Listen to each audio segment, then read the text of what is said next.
Welcome to Exploring Your Society. I'm Sean Bowman. And I'm Phil Kay. Mike Bowser. And we have M.R. Gorga with us tonight. Say what's up. What's up, gentlemen? How you doing? So how about you tell us a little bit about yourself? Well, I am the author of the #1 bestseller, Demons Among Us, Shocking Real-Life Stories from the Paranormal. I've been a writer since I was a little kid. And I started writing stories in about the 4th grade and moved on professionally to journalism and magazines. And then I moved on to advertising, copywriting and marketing. And then Demons Among Us is my first foray into the paranormal space. And surprisingly enough, it went to #1. So, and here I am sitting with you guys. That's awesome. That's amazing. Nice. So actually, I went for journalism in my undergrad. So it's nice to actually see somebody who had success with it, because I had a bunch of customer service jobs and just didn't pan out. But yeah, what got you into the paranormal, though?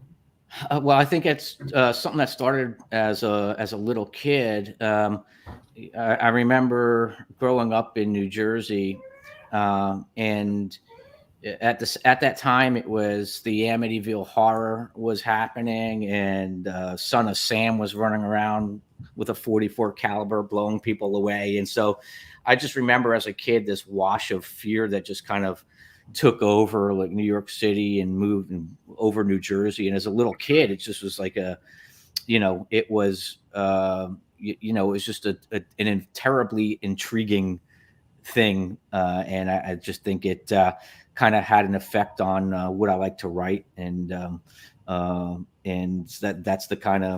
that's what led me into it, because the Amityville Horror was so damn eerie and creepy.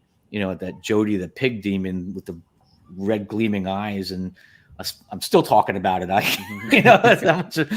So I just think that kind of stuff had an indelible effect, and it fed into what I like to write. So being from New Jersey, have you ever written anything about the Jersey Devil? No, I got a friend. He's begging me to write about the Jersey Devil. He's like, "Come on, man, we got to write about the Jersey Devil." I was like, "Oh, let someone else do it. I'm working on this other stuff." Oh man, how long did it take for you to write that novel? It's 3 years. It's not a novel because it's nonfiction. These are actually Demons Among Us is actually a story of my personal encounters, as well as the first fully documented eyewitness account of demonic possession in American history, which had happened 2 decades or 20 years before the Salem witch trials. And so that's a very, very in-depth story that took, going back 350 years of research on fragile parchment with black flowing script. I got to handle these documents from the 1600s. So when you talk about research, I really went the extra mile to unearth this story. That's awesome, man. It's chapter 2. It's called American Demoniac. So That's why don't you tell us about some of your experiences? How much do you buy into? What? I'm sorry. Did we lose you there, Mikey? Go, Sean. Okay. It's live, folks. This is I'm sorry. Can you repeat the question? I said, so can you tell us about some of your experiences? Yeah. Where do you want to start? One of my first experiences, and this kind of ties into like how I got into like the paranormal. I think just things were happening or started at a really young age, and I was living in New Jersey as a kid one of the first things that happened to me was actually to with my sisters, and we had a 2-story house there, and in the first floor we had a laundry room, and my sisters were out playing. At the right in front of the laundry room, and I was sitting on the steps at the time, and this big white hand came out of the laundry room and tried to grab my sisters, who went running wildly up the steps, like right by me, and they're just screaming bloody murder. And when my parents came down to check in the laundry room, there was nothing there. And but it's one of those stories that we tell every time, like we're at a holiday or whatever, like, hey, remember the creepy white hand? So these kinds of things that was like the first kind of experience as a child. But there's many experiences I've had as an adult, and they're in the book. So it just depends on what kind of story you want to hear. I'm sorry. 1 second. Well, going back to the first possession before the Salem witch trials, how much do you buy that was a actual possession versus just the time frame, and how they had negativity towards witchcraft and other aspects? It seemed like they were pretty quick to pull out the demon card, or the Satan card. Yeah, no, that's a good question. How much do I buy into it? I buy into it 100% because of just the level of research I had to do into these actual people. So these were actual people I had to research and get to learn and get to know.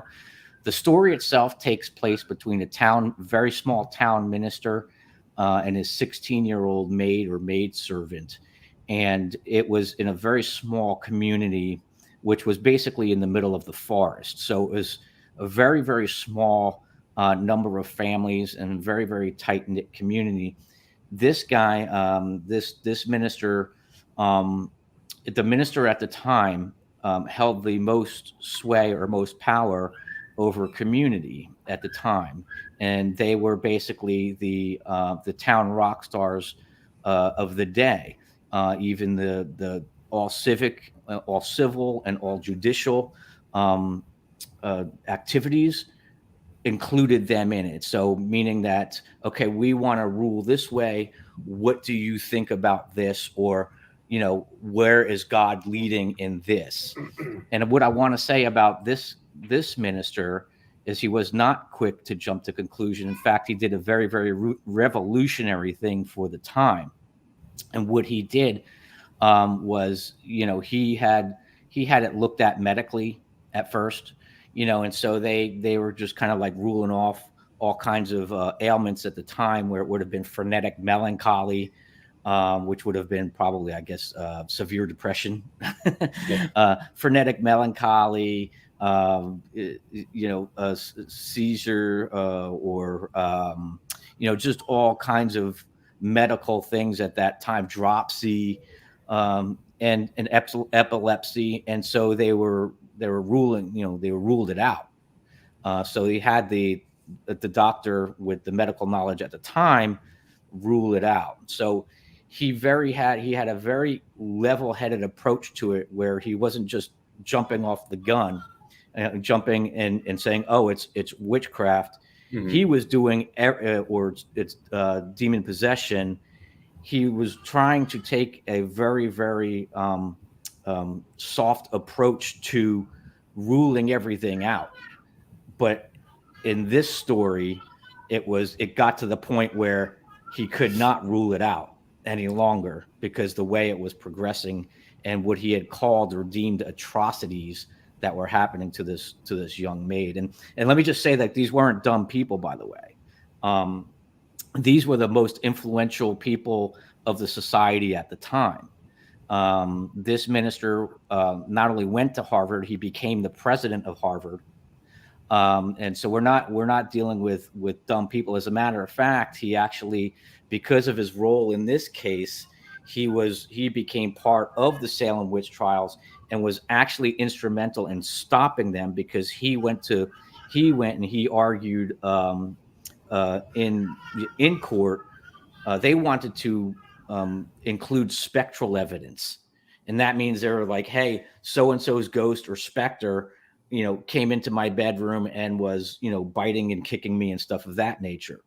So he said, if we cannot allow, this is not suitable evidence, you're going to implicate, somebody on this, on this false evidence, and you're going to ruin somebody's life, and you're going to stain her with witchcraft for the rest of her life. And in fact, at that time, it was better to be named a murderer than a witch. So he was very, very cautious in his approach towards just sort of naming it, demonic possession. Yeah, that seems awesome too. Like he took the logical approach, where it seems like a lot of ministers having that power in that time frame may use that power to kind of manipulate their people to follow something. You know what I mean? So not all were like that. I think not I all, think but, I think a few. I think there were kind of a few in the bunch. I think Cotton Mather was kind of like caught up, and you got to understand, when it comes to the witch trials, getting off of the possession case of this story, but when it comes to the witch trial, you got to understand the wave, or the inebriating wave, that kind of came over Salem at that time. And I liken it to what happened in America with COVID. So where there's a sweeping hysteria. And so people kind of got caught up in this sweeping hysteria. And as a matter of fact, the judge of the case, Samuel Sewall, he actually repented in church with a letter he gave to the minister. His name was Samuel Willard. He gave him this letter so he repented publicly for his actions in the case, because 19 people were put to death, and some of them were, and some of them were just, completely obviously innocent, and it was just rumor and speculation, and an incident that really kind of got out of hand. And there were some writers who really understood that this could mark them for this one case, could mar them for their entire history, and outdo all the good that they have done in the community and the society at the time, because their initial plight was to actually set up a nation for God unlike the world had ever seen when they came over from England. So it was the English persecution of Christians that caused these people to actually come over to the New World. And this minister was a first generation American. His father was from Kent, England. And so their whole idea was to create this place for the glory of God. And so they had this stain on them, and they knew that this stain was going to mar them throughout history, because of this one thing, and so, but it's an incredible story. People just got swept up in the hysteria of it all, just like we did with COVID.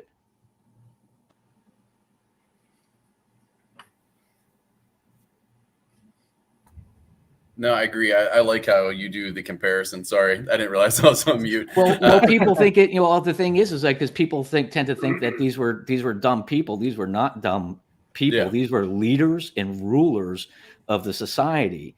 And in fact, one of the men.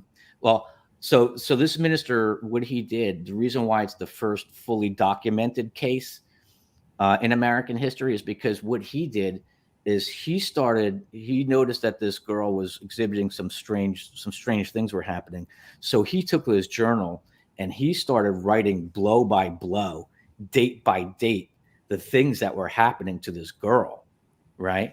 and they were trying to find out, like, what was going on. And then the attacks just got so severe that, the rulings just, I mean, the sickness idea just kind of like got blown out of the water. But what he was writing that journal to actually give it to another minister in Boston by the name of Increase Mather. Increase Mather was the most influential man in early Massachusetts, all of early Massachusetts at that time. As a matter of fact, when he died, there was a month-long mourning period for him in the colonies at that time. So when we talk about these people, we're not talking about these religious fanatics. We're not talking about dumb people in the middle of the woods. We're talking about the most educated, most enlightened, and most influential people in the society. So we tend to think that oh, it was these people and they got swept up in this thing because they were just gullible and stupid and superstitious. Well, then what do you say about us with COVID? Yeah, Right. I like that comparison. That's 100%. Same with the satanic panic in the 90s. It seemed like, like I can't remember the group of teenagers that were accused of brutally killing kids. I don't know if you saw it. They had a documentary on it on HBO, but they listened to metal music and stuff like that, and they spent years in jail, and they were falsely accused. Yeah, and I mean, they were just let out not just a couple years ago. Yeah, I mean, like, people get caught up in this hysteria, and so and it's it's a drunken wave, really. I mean, it's just you're being washed with this, basically washed in this wave of whatever. It's just this thing that just takes over, and people get caught up in it, and we did the same thing, and they did the same thing, and there are going to be people after us who do the same thing. Right. It's just what everybody is susceptible to being caught up in the hysteria of the day. Yep. Yeah, it was the Memphis 3. That's right, Christine. Oh, Memphis 3. Okay. Yeah. When did that happen, by the way? The whole like satanic panic thing? I can't remember. That was like the late 80s, early 90s, I believe. Okay, cool. Yeah, I don't know. I'll leave that to you guys. I want to say early 90s, but I don't want to speak out of turn here. No.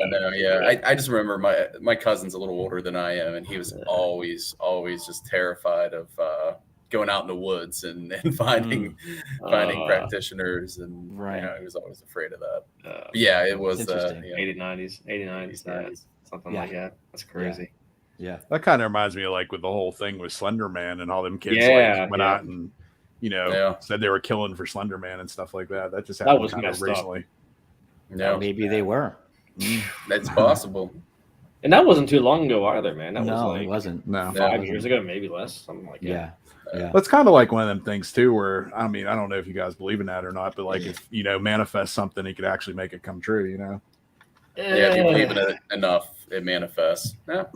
Yeah, that's. We say that a lot about cryptids in general. Maybe even the New Jersey Devil, if you do pursue the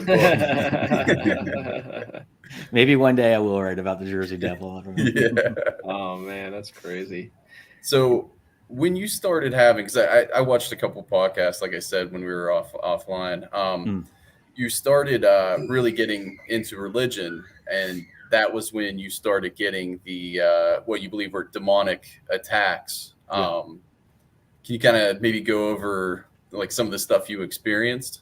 Yeah, absolutely. Well, the first time I realized that there was a whole other world going on behind the scenes that we can't see. We'll call it the invisible or the unseen world, right? So, which is the world of the paranormal or the supernatural. And so I had just, the first incident occurred when I had just become a believer in Jesus Christ. I had just, became a believer in God. And I knew nothing about prayer. I knew nothing about nothing. I was fresh off the boat. I didn't know what prayer sounded like. I didn't know what it looked like. It had sure as hell didn't know what to say. So you're talking about, day one for me. And And so I'm like, okay, I guess I get on my knees. I don't know how this works. So I start to pray. And then all of a sudden there's this presence that enters the room, and it's just, a cringeworthy, unnerving presence. And it comes up right behind my right ear. And I just kind of scrunch my shoulder up to kind of like shoo it away, whatever it was, because I sure as hell wasn't going to look behind me. And, but I knew that there was something there. And then all of a sudden a voice spoke, and it said, "You might have gone to God, but you belong to me. You are mine. I'm never going to let you go." And it was crystal clear. It was as clear as I'm speaking to you. And, Hollywood aside, it was not a hoarse and gravelly monster voice. In fact, it was just the opposite. It was smooth, baritone, and it was actually regal. There was a royalty to it, and an authority to it. And so even princely and silvery, but underneath this princely regal tone was a undercurrent of evil that you could sense. You could sense that there was like an evilness about just below the surface of that voice, if that makes sense. And that was my first, and that was my very, very first experience where I was like, all right, all this is real. So this is all happening, because, I don't tend to think I'm one that is crazy. So, I mean, it was just, spoken directly right into my ear. Now, what makes you think that it was for sure demonic? Because in our field, usually like we try to kind of take it to the next level, and as far as investigating, and we get a lot of demonic things. Like we get demon, and like there are a lot of things pretending to be a demon. Different devices, yes. And there are entities that can be negative but still present themselves as demonic. What makes you think that it wasn't just a negative entity and it was more of a demonic type of presence? First, you have to understand like what a demon is actually a fallen angel, and so whether this was actually Lucifer or Satan, I don't know. Or if it was another of the billions of demons that were out there. But the reason why I believe that this was demonic was because just the level and the intensity of the evil that came off of it, and the subtle manipulation or the subtle deceit of its words. And so you have to understand these things are highly manipulative, and they're skilled at lies. They're skilled at manipulating, and they're skilled at putting arguments into you that cause you to question. But the reason why I think this was evil was just because of the sheer presence that entered the room. It wasn't good. It didn't say, "Hey, you know what? You've gone to God. Let me give you some candy." And it did coincide with you starting to pray too.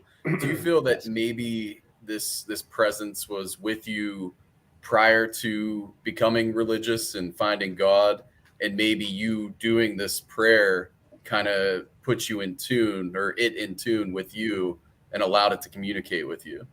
Well, what happens is when you become a believer and you decide to become a follower of Jesus Christ, that puts a target on your back, meaning that there are two camps, whether you know it or not. So there's evil, Satan and his principalities and this kingdom of darkness, or this government of Satan, right? And then you have the governments of God, under Jesus Christ. And so basically what happens is you change teams, right? So if this was a battlefield, you just went to the enemy's camp and you started fighting for the enemy, right? Mm-hmm. And so, and this is why. And anybody who decides to follow will kind of go through these same things. And people think like, well, you've gone to God and you believe in Jesus. Why does this happen? Because you now have a mortal enemy who's trying to stop you from doing anything good or godly or righteous or anything of that sort. you become a targeted enemy, and that's why that had happened, I believe. And it's crazy just to kind of add to that. Like, I'm a Protestant Lutheran, so I understand exactly what you mean too. It's not one of those things where you're like kind of like, behind that glass and no one's going to get you. Oh, it's going to keep on getting you, whether you like it or not, Yeah. And especially to this day now, we're being surrounded by all sorts of stuff that's secular, I'm a weak guy when it comes to certain things, but I know exactly what you mean too. Cause it's like, once you join, Christ and all that stuff, doesn't mean you're out of the ballpark with all the other crap that's going on in the world. It's like, it just doesn't stop. If anything, it gets worse. It does. It does. But the great thing and the amazing thing is the supernatural power that Jesus has handed to his believer or his followers. Jesus said, I give you the power to trample on all the power, on snakes and scorpions and over all the power of the enemy. Meaning that all we have to do is use his name. The name of Jesus is so profound and so great and so absolutely more powerful than demonic power that they literally flee at the very name, because Jesus himself is King of Kings and Lord of Lords. Yes. And so there's no one greater in all of the world or all of the supernatural. There's none greater. He's the king of it all.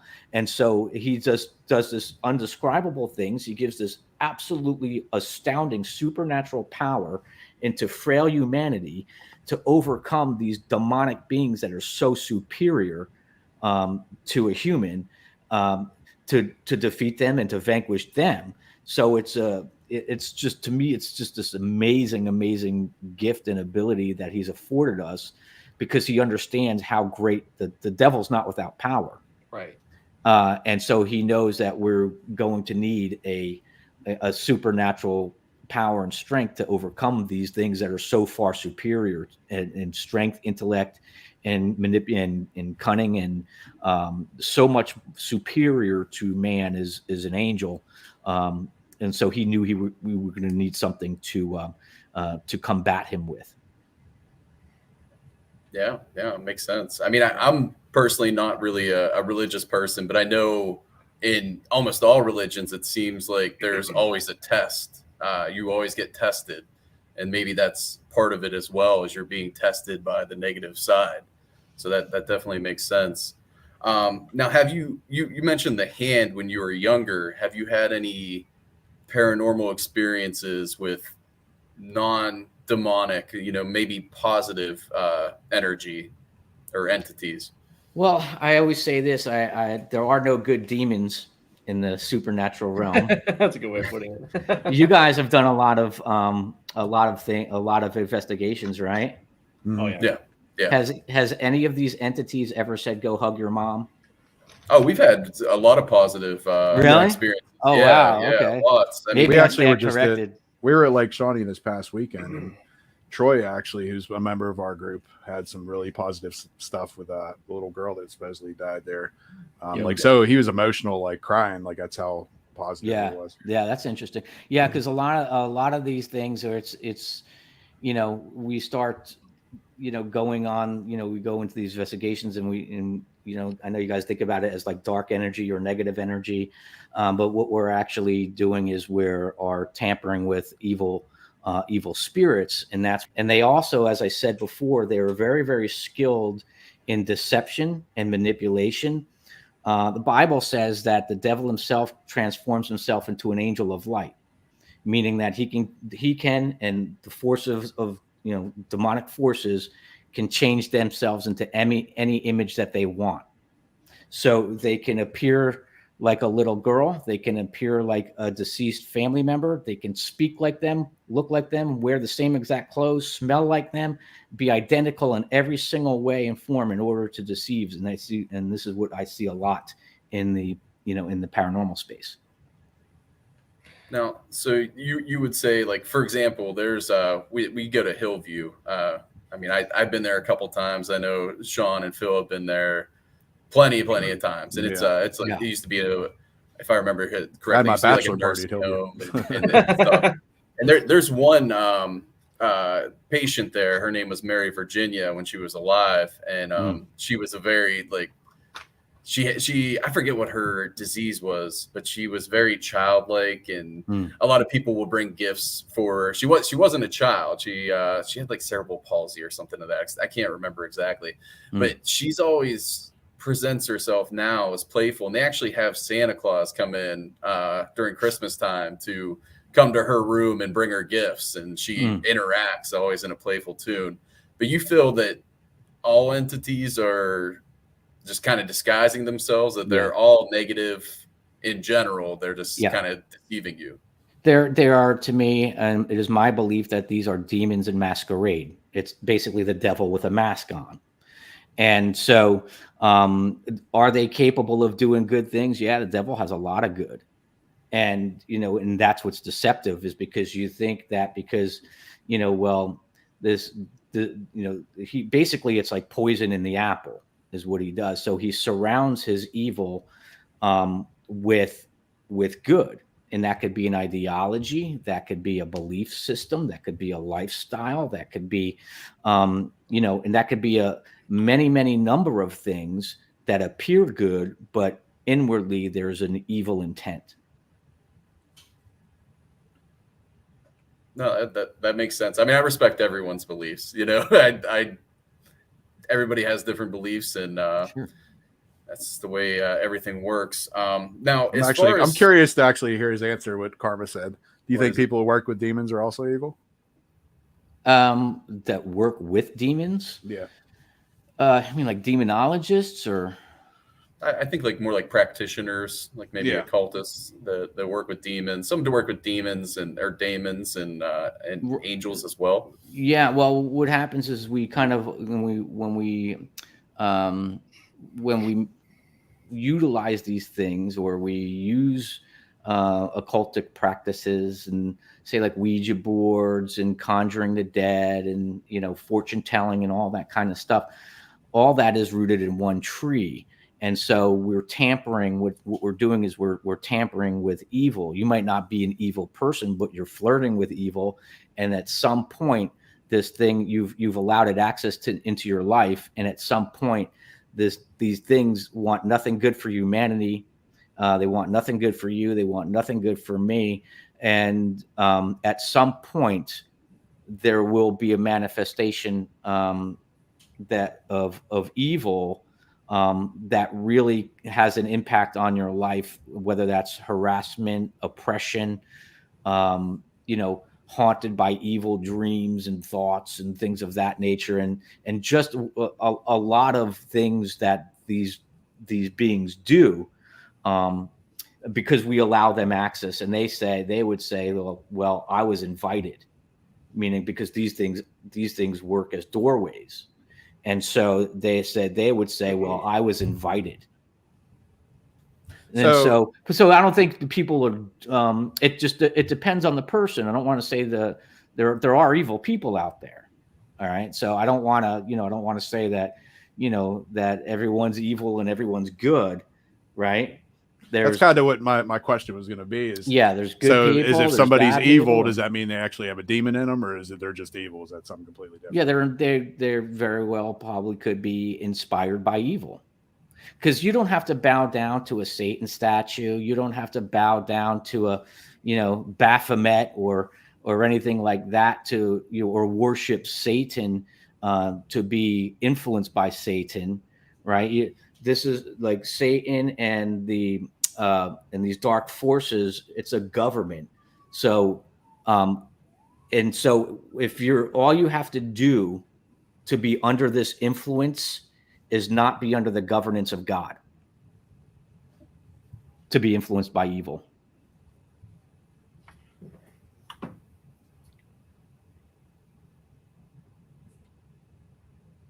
Anybody? I was ready for someone to follow up. I was like, no, I like that. Well, that was good. With that in mind, I mean, like I said, everybody has different beliefs and everything. what is your take on what we do as far as paranormal investigator? And you can be brutally honest, like feel free. Like we're not gonna be offended. Yeah, we're not gonna be offended. Like I said, okay, I have two thoughts on it. Yeah, I really, yeah. I have two. I'm just interested to hear it. In the natural sense, it's intriguing because it's we deal with creepy stuff, right? So there's this innate thing inside of us that is intrigued. There's this dark intrigue in all of us, right?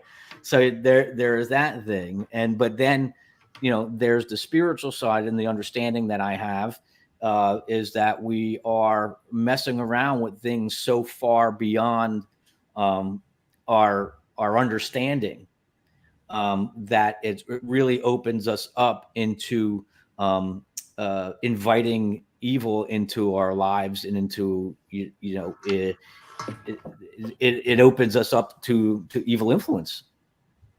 Right. Now, can you say that, like, your beliefs have gotten stronger the more you've been involved with things like these, or? Well, you have to have a strong faith to to kind of combat these things, and to withstand the attacks of what the Bible calls it's called the evil one. He's called the evil one for a reason. Yeah. Because he's evil. Exactly.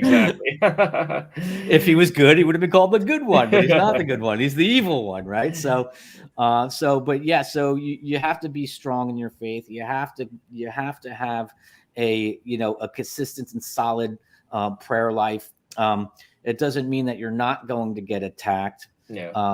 But the way I look at it is, the more I do get attacked, the more it is believed that I'm a threat to his cause. I'm a threat to his kingdom, and I'm a threat, and I'm a threat to him. And so he would not be attacking if I was not a threat.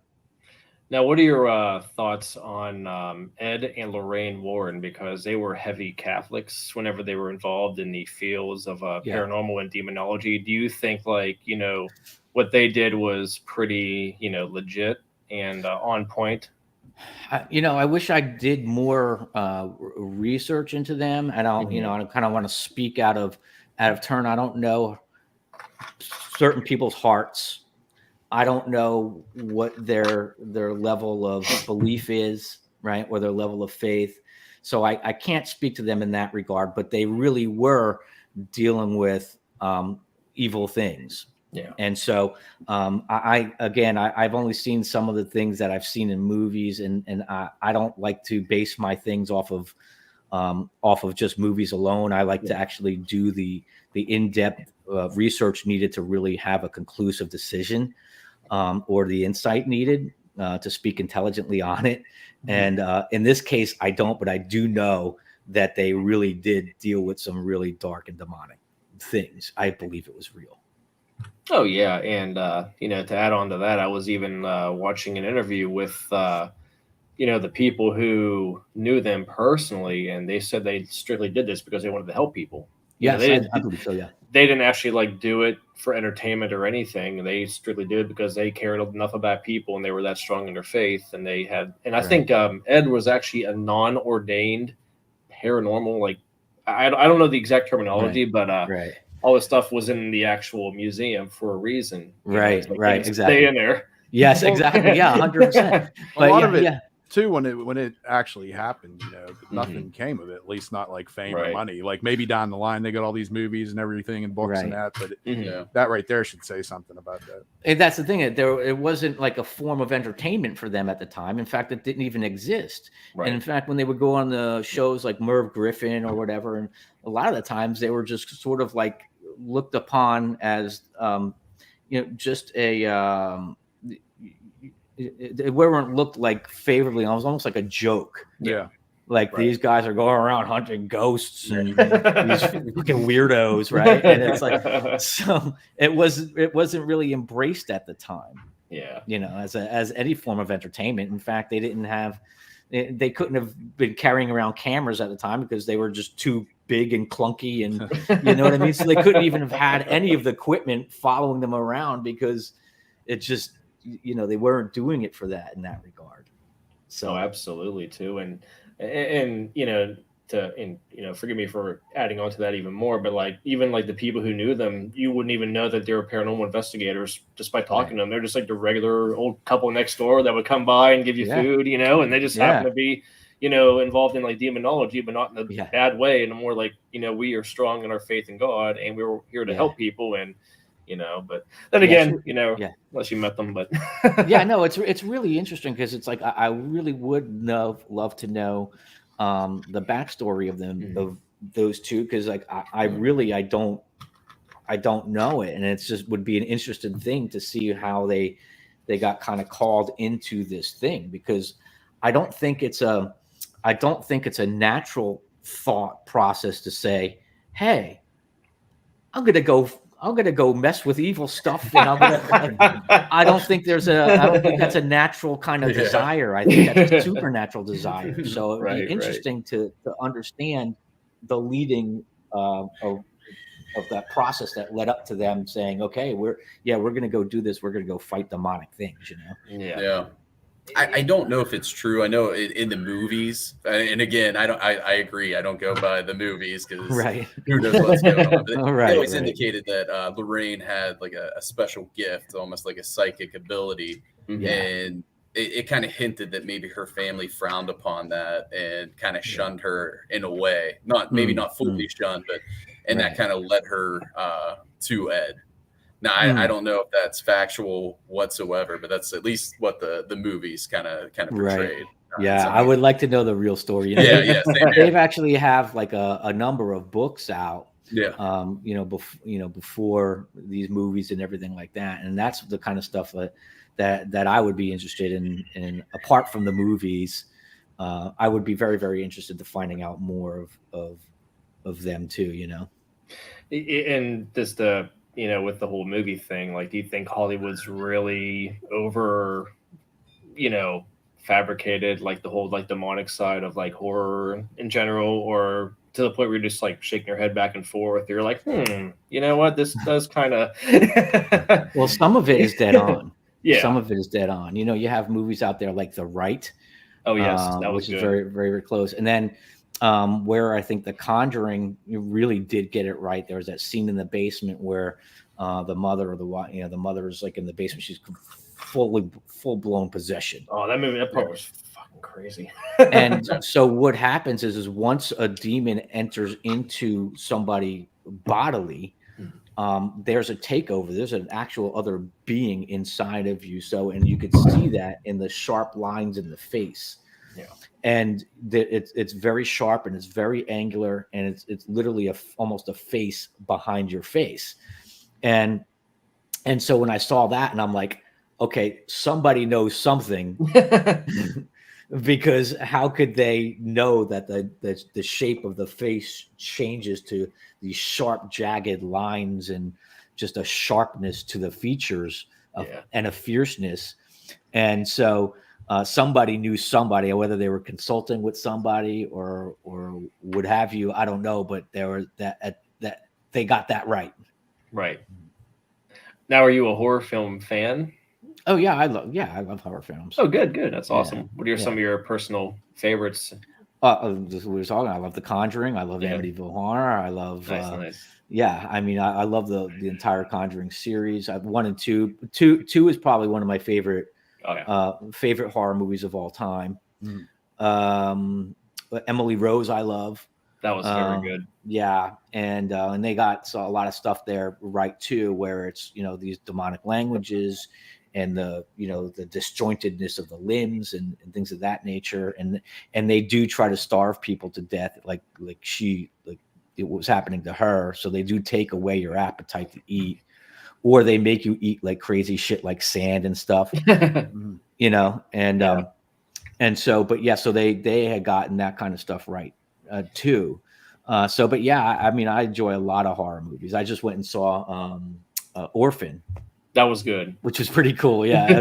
Well, I started laughing because they did, they did the techniques that were needed, like in The Hobbit, so you get like this little girl and you're shooting her from behind right? And and then there's the other scene is where she's like the woman, but it was pretty funny. It really reminded me of like Elf or The Hobbit or something at certain I points. just watched that the other day, me and my wife. Right. Did you see that? Yeah. Like, I mean, it really wasn't her as that little girl. It was like they had like some little girl they would shoot from behind, and then they would, the next shot would be of her, Right. The orphan movies always have good twists too. Both of them I thought. Oh, it was cool. Yeah, it was a good twist. Yeah, that was a good twist. Now, is it me or is it like the horror is definitely one of those genres to me that's like the most widespread out there. It's like one of those genres that like there's always something coming out every month, and I've been very fond, and even Sean's wife can agree to this too, like the whole like demonic / like faith, church space. I guess that's a weird way of putting it. Like a lot of possession movies. Yeah, exactly. Yeah. And there's been a lot of those coming out recently too. It's just like, you kind of have to scratch your head a little bit too. It's like, what are they trying to say here? Yeah, Hollywood's surprisingly I'm actually gonna have to drop off. My son just fell down the steps. He's fine, but I'm gonna have to go. Man, okay. It was nice meeting you. Yeah, it was awesome talking to you. Thank you. Oh man, hope he's okay, man. Yeah, man. Oh gosh, but yeah, it's like there's been a lot of like especially this year, like this lot of Exorcist based horror films. It's like whenever The Exorcist came out, there was this carbon copy. Yeah, it's cool though. I like it. Yeah. Well, there's a ton of possession movies out there, but I think that what's in Demons Among Us is one of the most horrifying little known stories ever, kind of ever told, because it was one of these stories that fell through the cracks, and it was. It's full of that stuff like you see in Hollywood, but I painted it from a very, very, very real perspective of what somebody would have been going through in her case. Right. Oh yeah, and that's crazy. Do you still like encounter like certain things now in your life? Yeah. You do. 100%. Yeah. Well, one of the latest things was, there's minor attacks and like minor just harassments and things that try to wake you up at night and things like that. But then there's like more serious ones. And so one of the more serious ones was my father had passed away about a year and a little while ago in 2020, 21. And sorry to hear that. Yeah. So, and so one day I was cleaning out his closet and, just kind of like going through like his clothes and everything and cleaning out the closet. And so I found this, this old green, worn sweater that was just been there for years. And then I found a Miami Hurricanes t-shirt there. And so I go to bed that night, and I sense something in the room. And so I look up, and it's my father, and he's standing there. And he's wearing this worn green sweater, and he's holding the Miami Hurricanes t-shirts folded up. And already on high alert because my father would not be wearing that sweater, right? And so I knew something was already up. So anyway, so my father approaches me, and I'm laying and I'm on my back, and he leans in for this really, really awkward hug. And I'm like, no, I'm not not doing it, man. And so he comes in for this hug, gives me this really awkward hug, and he pulls his face back from my face, and all of a sudden the sides of his face are like melting off like cigarette paper and ash, like on the sides of his face. His face is burning off. And in the center was this skull with gleaming yellow eyes, like two yellow globes just boring into me. And the skull itself was kind of crazy because it wasn't like white or anything. It was actually like black, but dimensional. And you could see into it like space. It was really weird where it was, depth, like depth of space in its face. It was so hard to explain, but it was burning off, and it was boring into me like with this like fearful look, trying to make me fear. And if I didn't have so many kinds of episodes, I would have you know, I probably would have shit my pants. But you know, and anybody would have. But I'm not saying I wasn't scared, but I wasn't scared to the degree that I could have been scared to, because I knew from the outset that something was up, because my father would have never been wearing that the green worn out sweater. My dad wouldn't, you know, but so only because I knew from the outset that it wasn't my father, that it was like I was saying before, a demon in disguise. Yeah.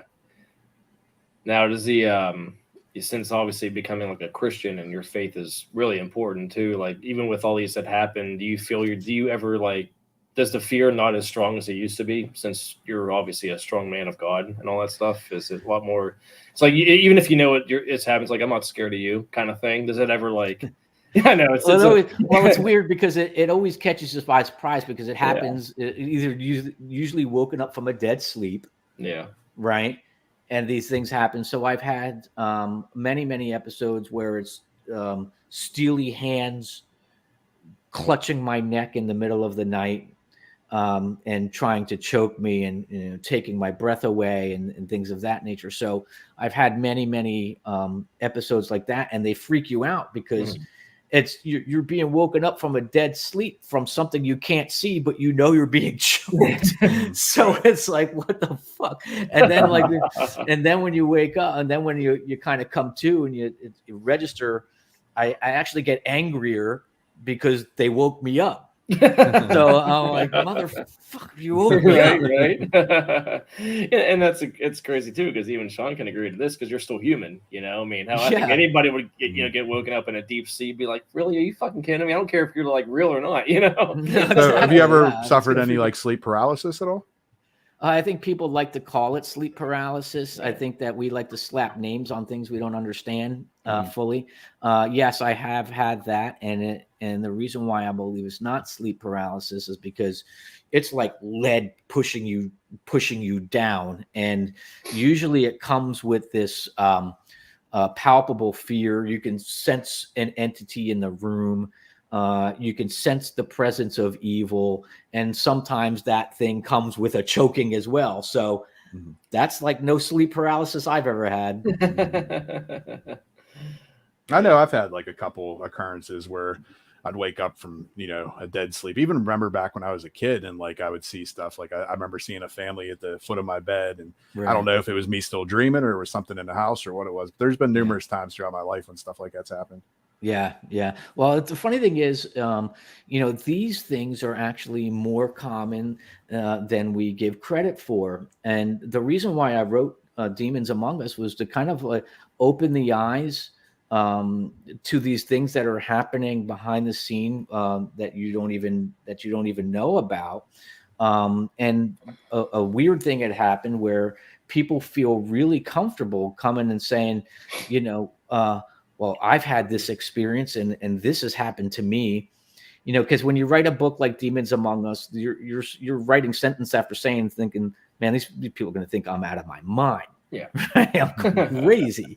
But the beautiful part, or the really cool part, was that was the exact opposite. It was allowing people to come and say, hey, I've had these things happen to me, and this has happened to me, and I've had this story. And as a matter of fact, it was even my own mother read the book, and she says, you know, I've had an experience. I said, what?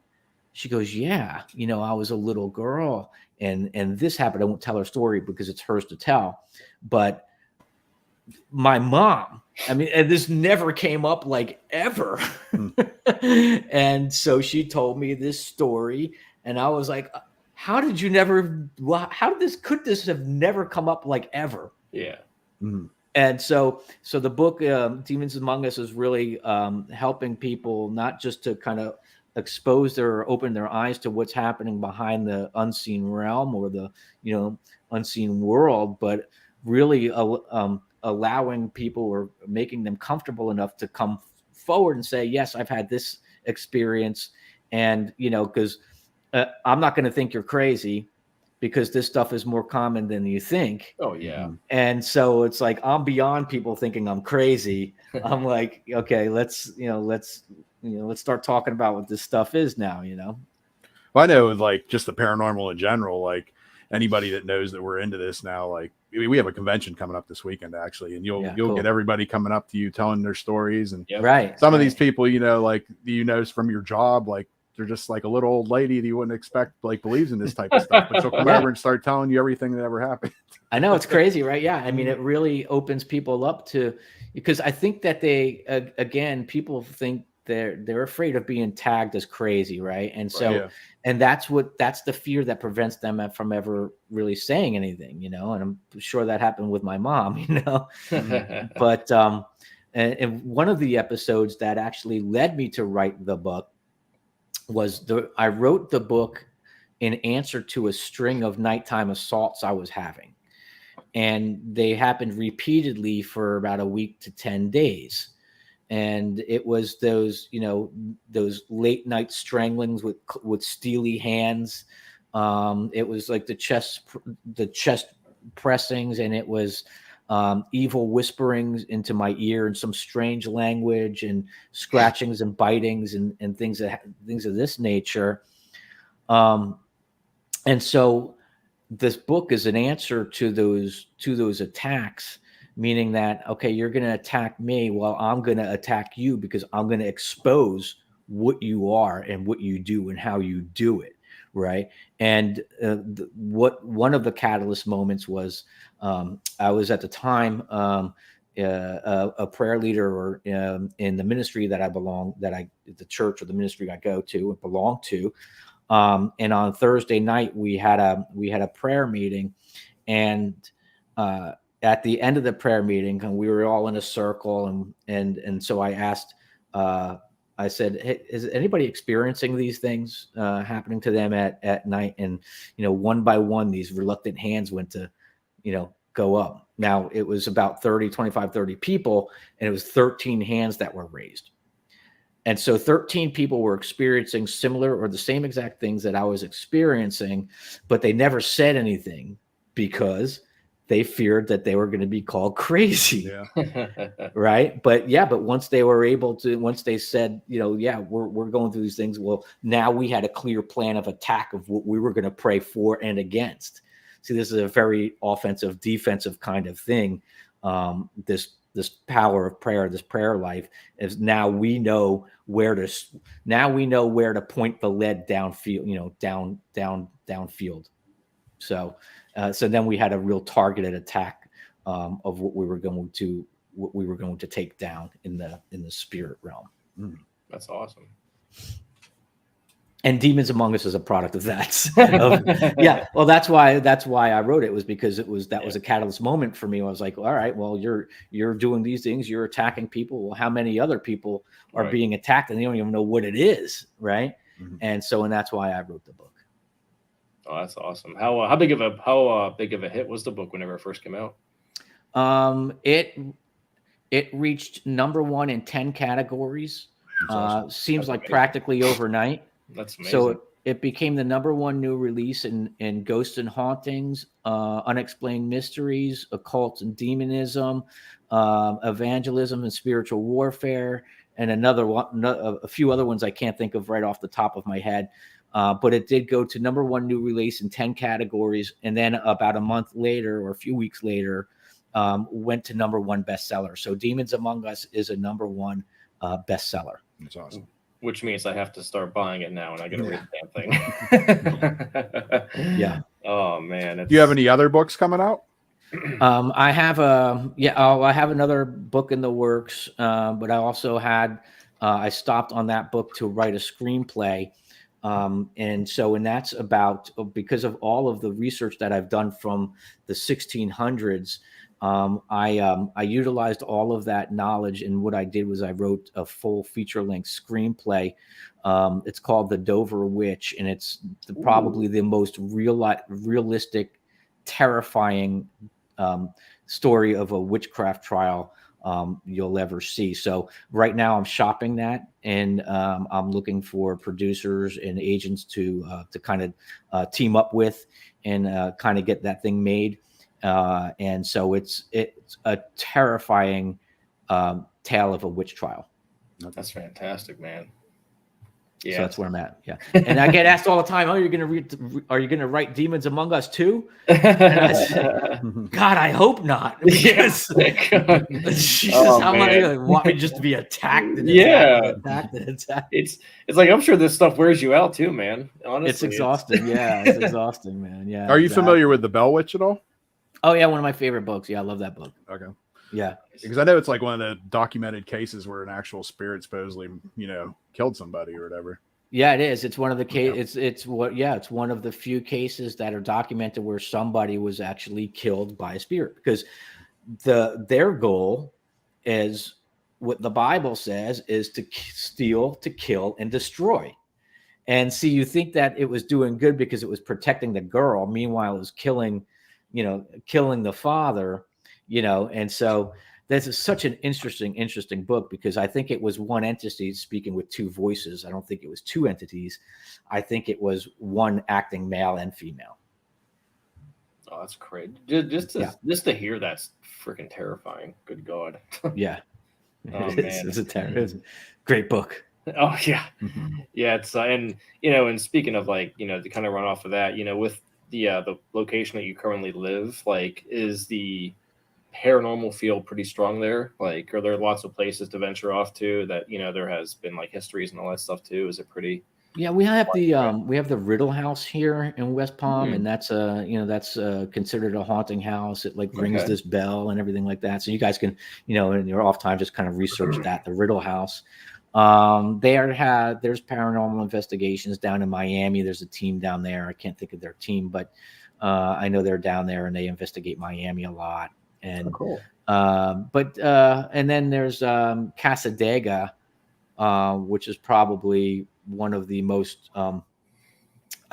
recognized demonic places in the nation, because it's a town of it's just full of activity, spiritual activity, occultists and spiritists, and the devil's chairs in the graveyard, and so that's called Casadega. It's a whole town devoted to that. So yeah, so there are pockets of it around, and yeah. So do you personally ever go on any investigations yourself? I tend to think I would ruin them. Okay. And because I tend to think I would ruin them, and I always, not taking anything away from what you guys do, right? Yeah. And so I've always thought about this, and I've always said, why don't they go in there and then just cast the damn thing out? I go, but then that would not make for a show. And so I would be invited on this investigation, and I would ruin your show. You know what? That's actually kind of crazy too. Now that you brought that up, it's just you go to a certain place just to catch evidence. It's you know what? I'm gonna get rid of this goddamn thing. That's right. Well, that's Phil. Henry. He's our pastor that married me and my wife, and yes, wonderful. We tried to get him to come on stuff with us. He's like, you don't want me to do that because he'll just avoid me and I'll get rid of everything. It's great. Yeah, because even as Sean and Mikey, I'm the member of the group that doesn't do the whole demonic stuff.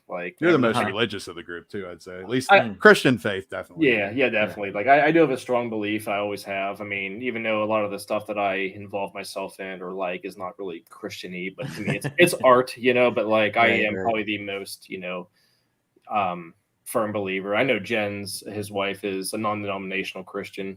Right. Much more unorthodox than I am. It's if I go to a haunted location, it's more of I have a good time there. I'll catch evidence. I don't do certain other things I just I don't have enough experience in that, and sometimes if nothing happens at all, and I'm just well, I'm still hanging out with you guys and having fun. Yeah, I kind of have a weird religious background. I mean, I was raised Catholic, but my dad's dad, my grandfather, he was Episcopalian. He was a priest, but then my dad, I'm guessing my dad's not with us anymore, but I'm guessing because of his upbringing, he turned atheist because a lot of the stuff that was going on in his life, and his dad died, but he was only in his 40s, and then he got shipped off to this boarding school, and but he did find God, the last few years or last 5-10 years he was alive. But I know he just some of his beliefs, when you come up the tough life, it's kind of hard, you kind of feel rejected.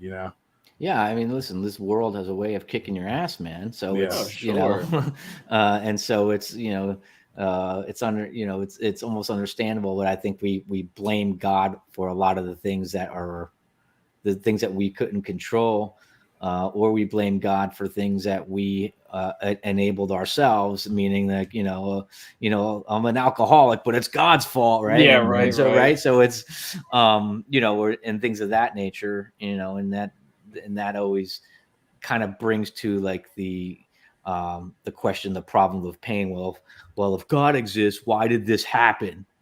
Well, he's not going to interrupt your free will. I was just about to say that. Yeah, because Because then you'd be a robot. Yeah, because God gives us free will, even That's if right. it means doing the most awful things out there. That's right. I mean, That's God right. will be there through all the pain, all the suffering, and He's not going to tell you not to do it. It's just like you can have free will to go out there and shoot somebody, but the shitty part is you're going to go to jail. That's right. You're gonna be a murderer. You're gonna go to jail. But the good thing is God still saves murderers.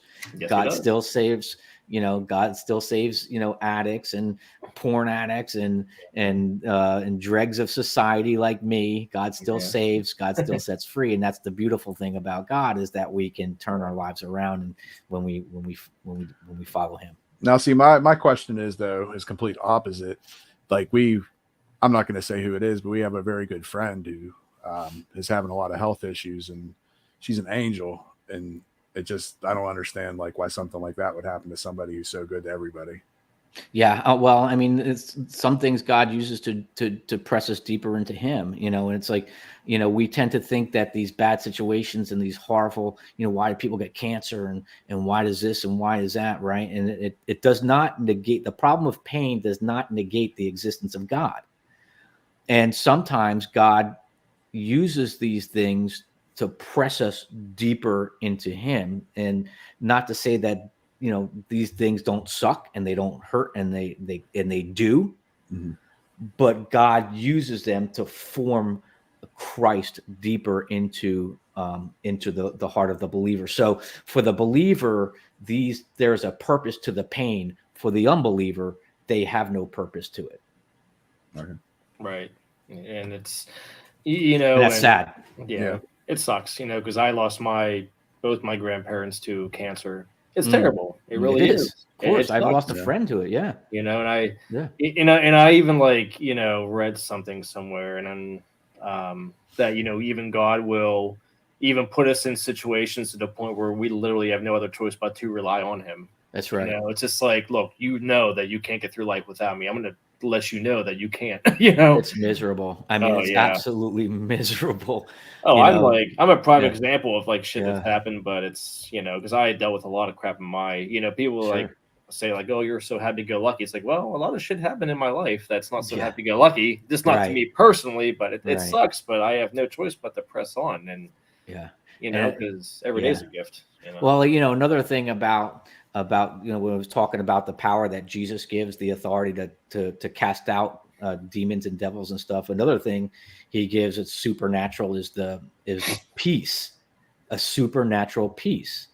And He said, I give you my peace, not like the world gives. I mean, not like the alcohol or the drugs or the sex or the whatever, right? Not like the world gives, but I give you my peace.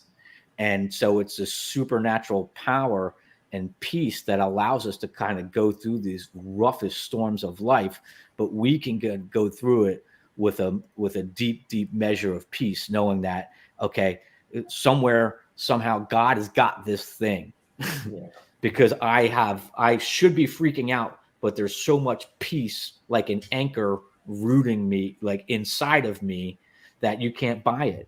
You can't buy the peace. The richest man in the world cannot buy this kind of peace because it's not obtainable except but by Him. And He gives it to us, just like He gives us power over demons and dark forces. Oh, absolutely too. And it's crazy. I'm gonna get a little personal here, but like my dad, he got dealt with a lot in his life, like a lot. There was even a point where he had and I don't even know if Sean I even told you this, but this is really personal, but a bad situation happened to him where he actually had to go to the the bar house, I like to call it. You know, he was only there for like a few days. It was over something so stupid and inconvenient. I was like, it shouldn't have happened. It shouldn't have happened. My dad's awesome. He's just, you know, bad things happen to normal people. That's just how it is. But it's life. Yeah, and like whenever he was in there, like it was the worst moment ever in my family's life ever, because we had no communication with him except for a random phone call if he got lucky. It was this way of I told him, like, you know, God punished you because of what you did. You didn't do anything wrong. Just you know, alcoholism runs in my family. You know, and but my dad said whenever he was in there for about 4 or 5 days.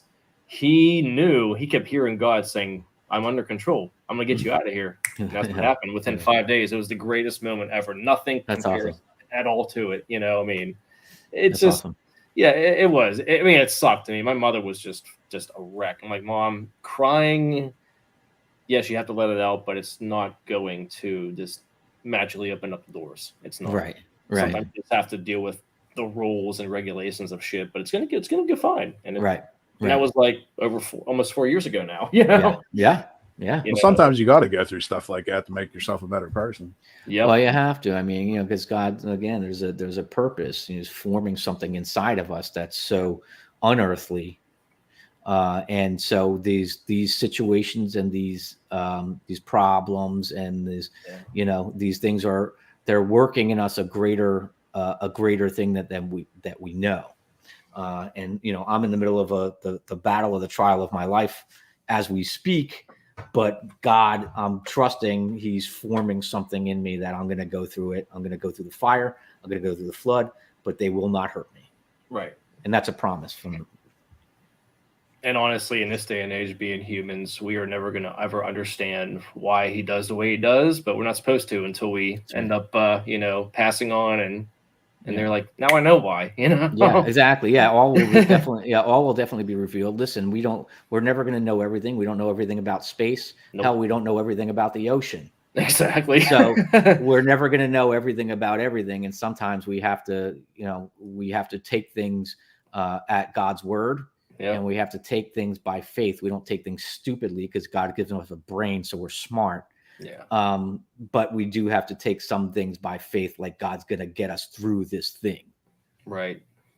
And I mean, I always like to call humans, you know, we're human, we're stubborn, we're impatient. You know, we want everything now. Yeah, that's definitely how it is these days. Everything has to be now, even like TikTok 15-second videos. Oh my God, I know. Yeah. You know, and that's the thing that's the rub with God, though, is because, you know, he's not on our timetable. No, he exists outside of time, right? And in fact, he's the inventor of time. Yeah. So he sits over this circle of time that he created, and we freak out. And it's like, numbskull, I created time. I'm going to do things in my own time. And it's just like cool. It's like with the paranormal field too. You know, it's one of those things where even being a believer, you know, some people think like, well, why would you get involved in something like this? I did it because I just think it's awesome. It's fun to do, you know. Well, you know, I don't like to put God in a box. I mean, look what I'm doing. So, you know, so I said, oh, I'm writing a book on, you know, demons, and like, oh, why are you doing that? I was like, because I'm compelled and I'm called to do it. Right. I'm just, you know, so, and that's why that's partly why I wrote it.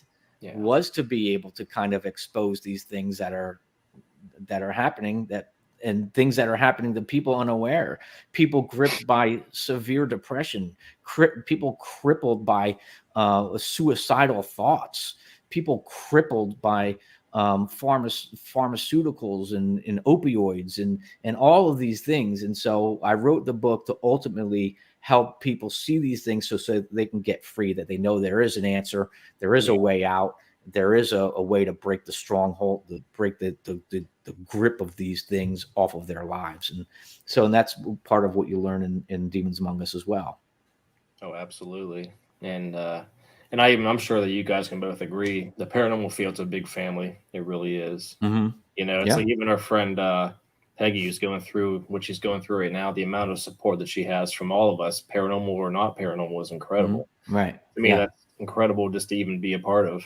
I mean, hell, in the conventions that we go to, we're going to probably be, you know, hey, what's up? You know, by, you know, hundreds of people. Right. Oh, that's awesome. it's like, and you can't talk about, you can't talk. The reason why it's shocking real life stories from the paranormal is because you can't separate this paranormal from the spiritual dimension of it, meaning that you can't separate it from speaking about demons, and you can't separate it from speaking about angels, and you certainly can't speak about it without mentioning Christ and God, which all these spirits, come from.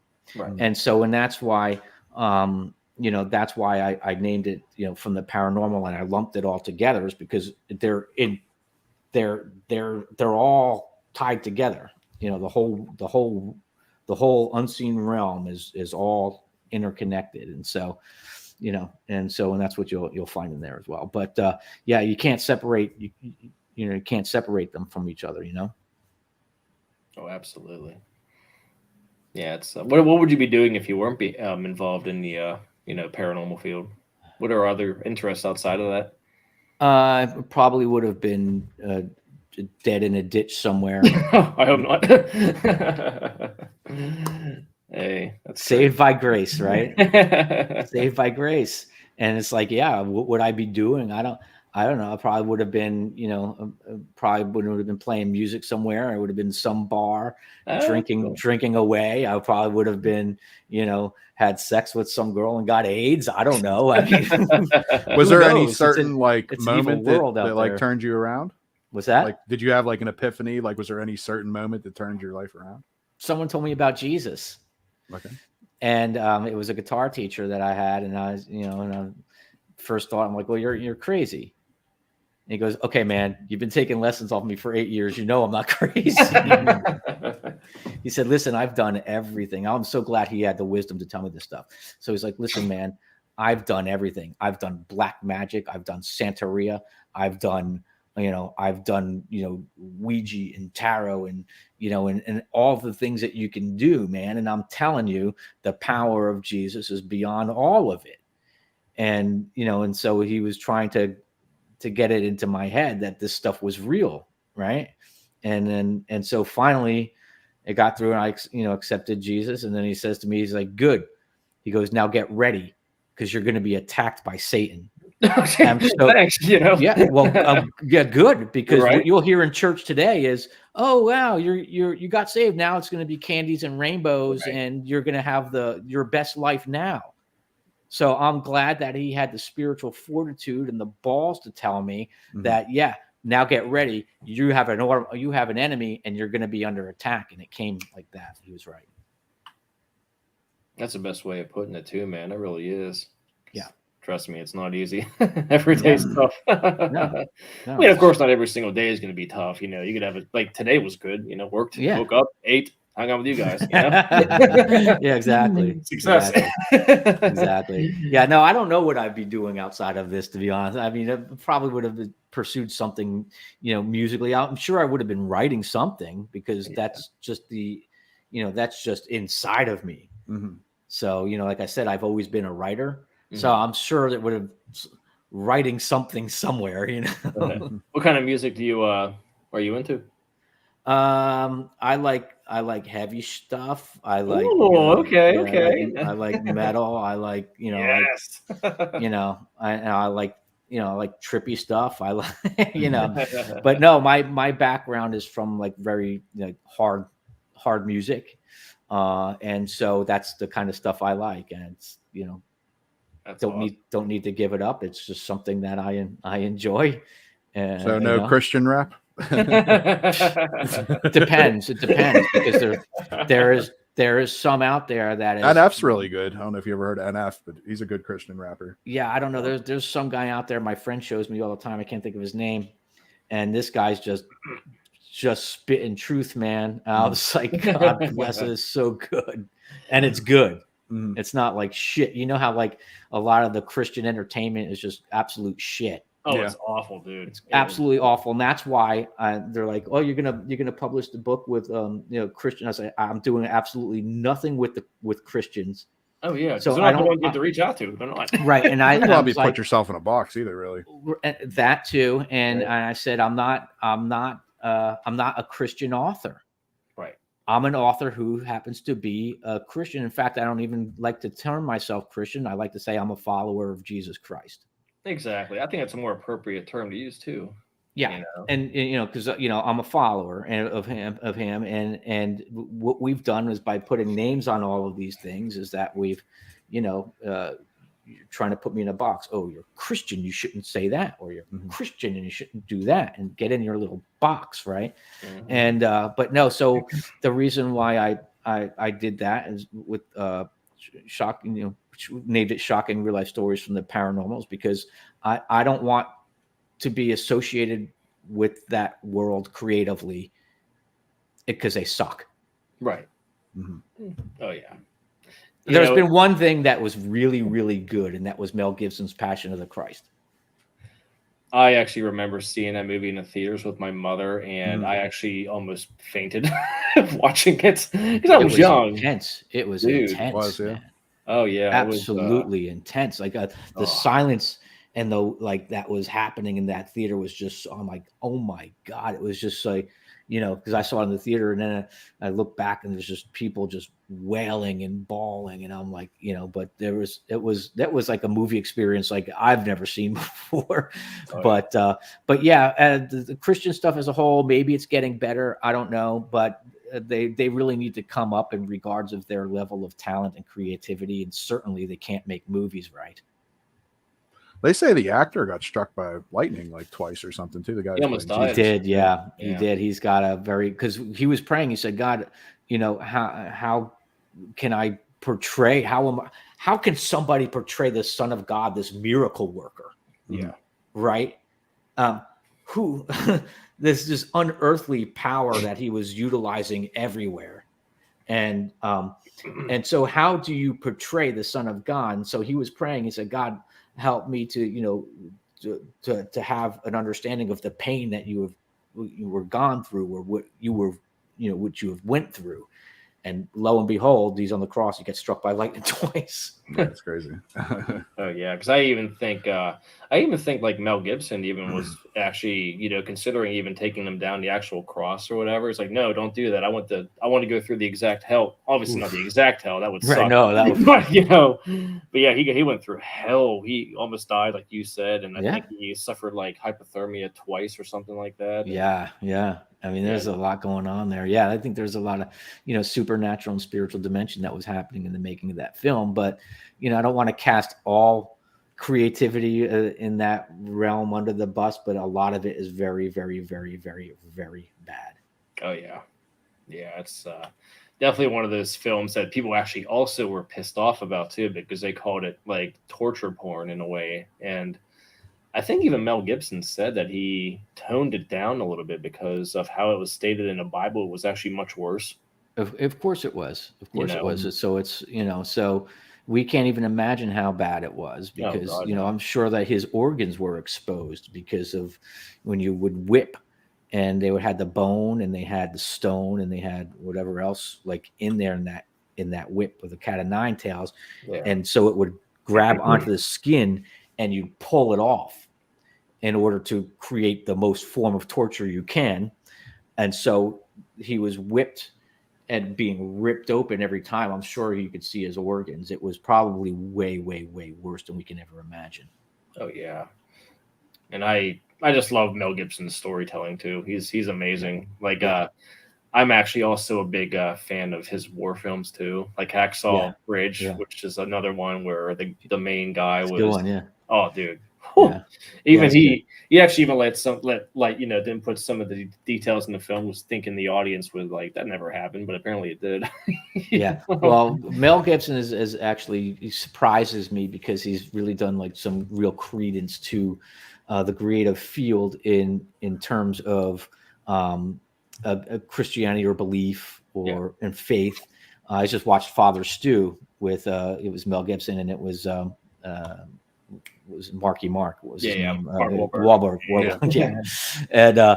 And it was absolutely awesome because it was like so full of spiritual truths that I was like, and Mel Gibson is getting it, man. Because I think he was, I'm not sure if he directed it or if he produced it, but he's really kind of getting this stuff kind of right the way I see it. Oh, absolutely. Yeah, it's cool.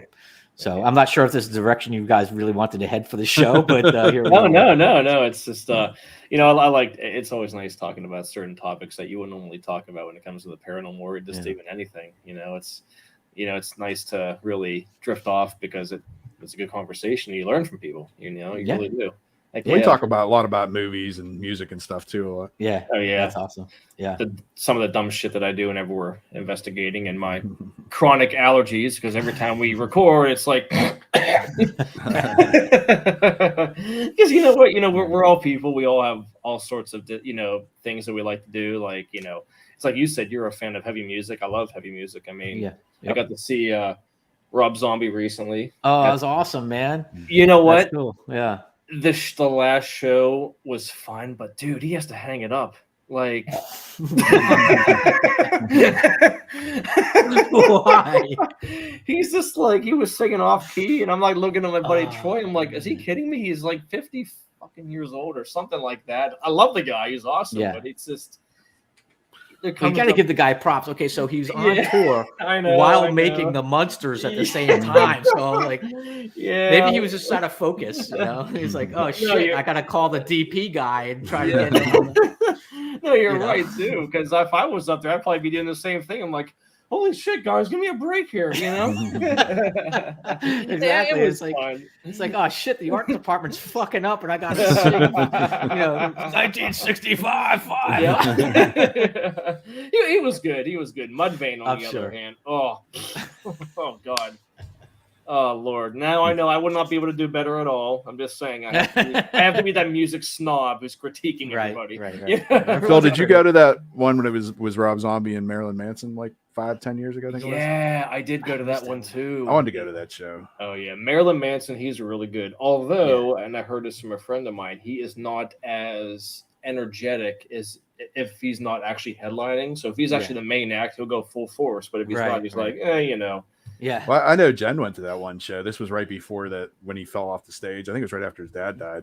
Oh yeah. She said it was a terrible show. But I mean, like, I think it was just, because his dad passed. Oh yeah. It was, whose father was that? Manson's, you mean? Yeah. I don't even know his dad's name. Yeah. Listen, it's hard to, I had a couple of shows like booked right after my father passed away, and I was like, how the hell am I doing this? This is crazy. So it's like, it's a hard thing, to kind of do what you do right after you experience, someone passing, so, but I guess he tried. Hey, absolutely. And it's funny, like, obviously with like, being in a band, like I was talking to my one friend and she was like, is there really this much talent in like metal music? I'm like, oh yeah, every single day they're constantly like moving and everything like that too. Yeah. It's like a marathon every fucking time you're performing. It is. Yeah, it's crazy. And it's crazy how you guys like mention like Christian music. Like there's a really good Christian death metal band. Yes, I said Christian death metal band that I've been obsessed with recently. They're called Pantocrator. They're from Sweden. They are freaking ferocious. Check them out. All right, I'll check them out. Pantocrator. Okay. Yeah, it's Pantroker. They are heavy. I'm like, holy!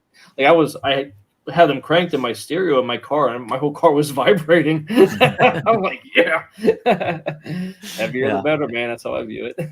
Yeah, I'll check them out. Definitely, man. Yeah. Who said Manson's show was rough? I'm not sure who that is. That's what I was trying to figure out right now. It says Facebook user, but I don't know who that is. Do we have any questions from the audience at all? Oh yeah, I was gonna say. Any questions out there? Spew them out. It's Jen. Jen's my wife. Hey, Jen. Jen's awesome. She's funny. If you have any questions, Jen? Ask away, Jen. Is Jen the only one watching? There's 3 people watching right now. Oh, okay. All right. Oh, yeah. Yeah, we haven't had too many viewers tonight. I mean, Karma, Christine Collier. Is she Christine Collier? Oh, hey, Christine. Yeah, she was on here. I don't know if she's still awesome. I'm glad she doesn't tell me really who's on at the moment, but I mean, we just came back too, so yeah. I put it out on my feed and I put it out, so people were saying, "Oh, I'm definitely tuning in." So I'm grateful that Christine was able to tune in and catch the show. That's awesome. That's awesome. Yeah, it's Yeah, it's funny how with where you live at. I've always wanted to go down to that part of Florida. Yeah, it's nice. Yeah, it's very nice. How's I the mean, it's weather down getting there? it's great. It's always partly sunny and raining, and then it clears up, and then it's like walking off into a hot sauna. And so, but it's great. I mean, we're a little overcrowded right now just because people have exodus out of their states into my state. And and so it's a little crazy at the moment. That's But awesome. yeah, it's a great place to be. I'm always kind of by the beach or yeah. So yeah. That's I cool, actually man. found where the names are now. That's why I was looking on my phone trying to find. Nice. Yeah, Jen's actually she's originally from Florida too. She actually asked what part of Florida you're from. Oh, West Palm Beach. Oh, very nice. Very Yeah. nice. So I'm about I don't know, 40 minutes from Lauderdale, about an hour from Miami.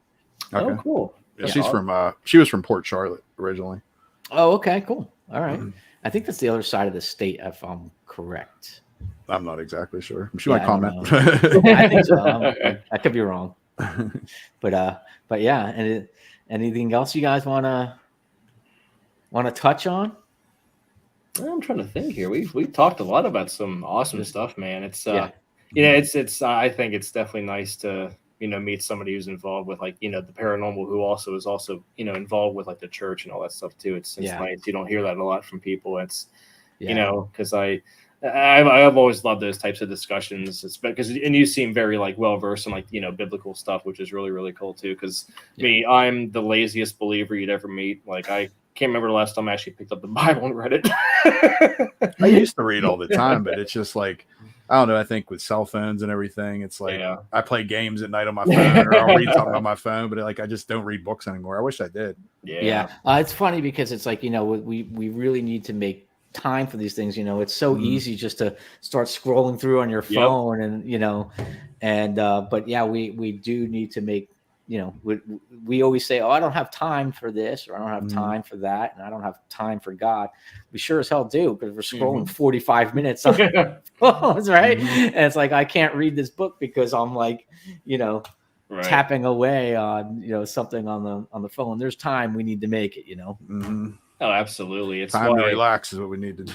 Amen. Yeah, 100%. I get it. So, is there any social media pages, anything you want to plug out there? Let me I'll talk about where to get the book. Demons Among Us: Shocking Real Life Stories is a #1 Amazon bestseller, and you can find that at Amazon, and it's available in Kindle and print versions. I will have the audio book coming in the coming days, as well as it will be on other platforms, and just waiting for some things to clear through. And you can find me online on Instagram at m.r.gorga and on Facebook at mrgorga. And if you have questions, comments, you want to send me a nasty gram, feel free. Awesome, brother. Well, thanks for coming on.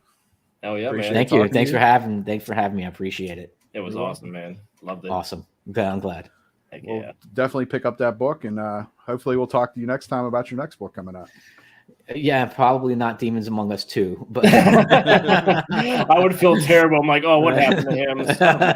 Next time you see me, I'm like, beat up. Yeah, eyes all sunken in. And yeah, exactly. I actually do have one more question. Would you do a book that actually took other people's stories?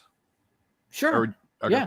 Cool. Yeah, I would do that. Yeah, if they reached out to me and said, "Hey, I want to do these stories or whatever," we would have to have some kind of discussion, because then there's all kind of legal things around that as well. So, but yeah, we would need to have that discussion for sure. Yeah, absolutely. But definitely, man. Awesome. Yeah, so much, man. It was awesome. I'm glad. Yeah, this is great.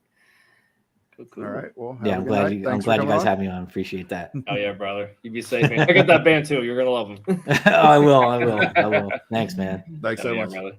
All right, brother. Thanks. Bye. See you, brother.